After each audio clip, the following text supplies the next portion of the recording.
16 నామములు చెప్పినప్పుడు మొట్టమొదటి నామంతో ఆయన ఏమని పిలుస్తున్నాం? సుముఖ.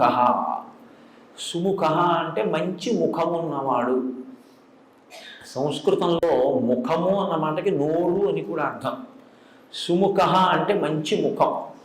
ముఖము ఇప్పుడు వస్తుంది, పుట్టుకతో వస్తుంది. విఘ్నేశ్వరుడు యొక్క పుట్టుక ఎలాగా? ఆయన పుట్టుక ఒక స్త్రీ గర్భవాసం చేసి జన్మించిన వాడు కాదు.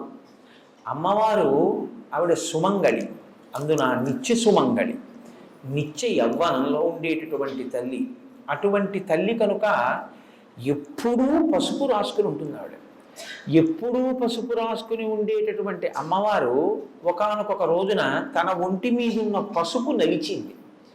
నలిచి ముద్ద చేసి ప్రాణప్రతిష్ఠ చేసింది. ఇప్పుడు విఘ్నేశ్వరుడు యొక్క మొదటి స్వరూపం నరవినాయకుడు. అంటే నరుడు ఎలా ఉంటాడో అలాగే పుట్టారు ఆయన.